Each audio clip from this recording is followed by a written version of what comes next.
It's been 15 months since I signed off from my previous ship. I took a long break for a few personal projects, most of which I accomplished, but because of the pandemic, there were a few things which I didn't get to finish.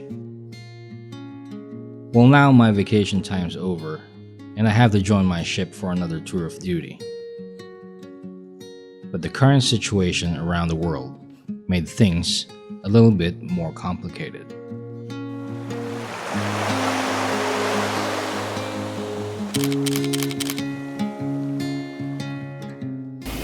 Okay guys, today's the day. I'm finally joining my ship now. As most of my viewers would know by now, I have been a seafarer for over 20 years. As always, leaving my family and being away for months has been one of the hardest things I have to face in this profession. You'd think it gets easier as time goes by. Well, it doesn't. But I have long ago accepted this fact, along with the other situations that seafarers have to go through. One of those is the difficulty of air travel when joining or signing off from a ship. Under normal circumstances, flying to the country where your ship is has always involved a lot of effort. But now, because of the pandemic, additional requirements were set in place. Okay, so now we're here at the airport. They're my shipmates. You know these two already. Sailing with them again. How do they have new? Most prominent among these is the wearing of face masks and social distancing as a minimum form of protection against the spread of the virus. In an ideal scenario, this would be strictly implemented. But apparently, things are not always as ideal as we want them to be. Okay, so I'm now on board the plane, and I don't see any much difference from a regular flight from before COVID. It's still the same. As you can see, I'm in the economy class. And it's still jam-packed with people. Except that everyone still has to wear their mask.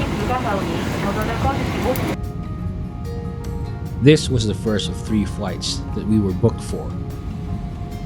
And after about 4 hours, we landed at Incheon in South Korea.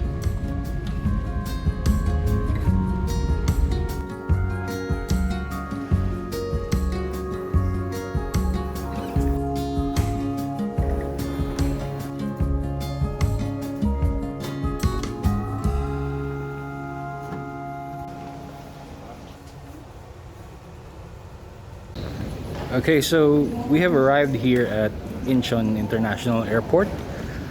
We were booked for connecting flights, and this is our first stop.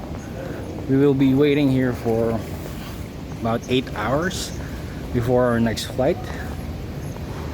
It's quite a long wait, but yeah, we can't choose because that's the available schedule. Tough times. I've been to this airport for a couple times over the years, and it's usually a busy airport, but now because of the pandemic, you see there are only a few people here. It's almost like, I don't know, almost like a ghost town, but yeah, because there are very few people right now. Another point to ponder is that the stores, the shops are all open, but there's no one shopping. Due to the limited number of flights going to and from this country, there were fewer people in the airport than there normally was. And so we passed by more and more shops with no shoppers. Eventually, we reached our boarding gate where we intended to pass the time, primarily by using the internet. And of course, by having a meal.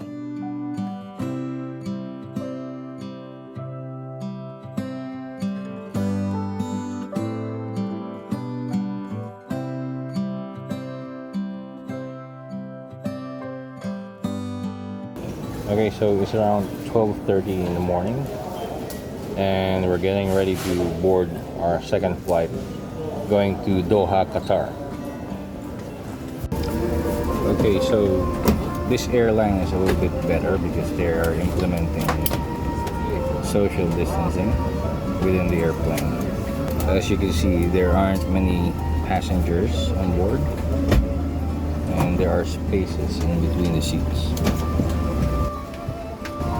And they also supplied us with a face shield, so everyone has to wear them all throughout the flight. Actually, even before when we were still at the boarding gate. The flight from Korea to Doha took a grueling 10 hours. I tried to sleep, but only managed to doze off occasionally for a few minutes at a time.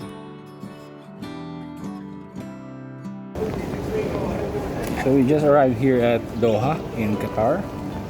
And again, this airport is usually one of the busiest, but right now there's not so many people around. We're only going to stay here for about 2 hours, so it's going to take some breakfast. Okay, so now we're boarding for our last flight, headed for Istanbul, Turkey. Okay, so this plane, they did not observe social distancing. We're packed like sardines. For our third flight, although face masks and shields were still required to be worn, social distancing was virtually non-existent. After 4.5 hours, we reached our destination, Istanbul, Turkey.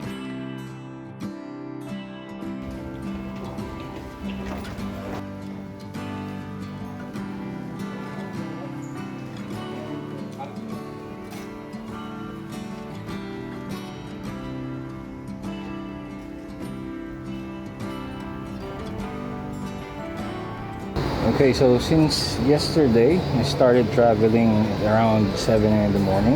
It's been around about 34.5 hours already since I left the house. And we're still here at the airport, just waiting for our agent to pick us up. I'm not sure how far the ship is from here. We'll just see. Eventually, our agent came and assisted us through immigration. And after getting our luggages, we hopped onto the bus and took in the sights on the way to our ship.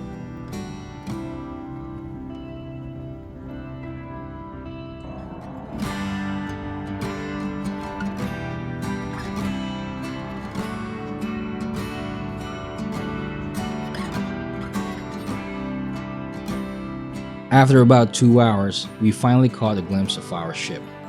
We were scheduled to sign on while she was in dry dock, so we were expecting to hit the ground fighting, so to speak. It was not an ideal situation, but during this pandemic, flights are very limited and there are only a few countries which allow crew change.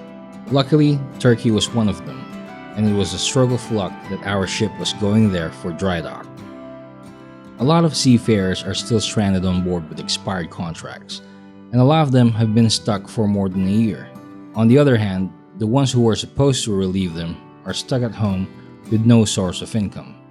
I guess we got lucky that everything fell into place and our company made the effort to conduct crew change in this very difficult time. I, for one, am thankful that we made it to our ship without any incident. Upon coming aboard, I was greeted by a familiar face.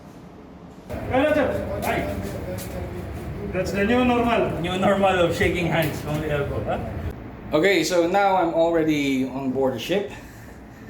And I'm here in my temporary cabin. So as you saw earlier, the ship is in dry dock for the intermediate dry docking, which is around 2.5 to 3 years. And the ship will be staying here for about a week. I don't know the full details yet. We'll see in the handing over.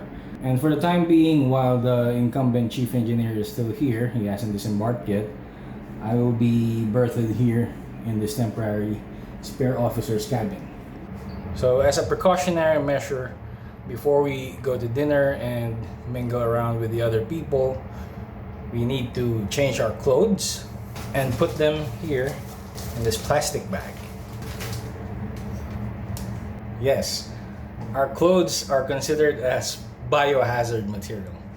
So I guess I'll have to end this episode for now. But of course, I'm still going to continue shooting, and I will include those footages in future episodes. So until next time.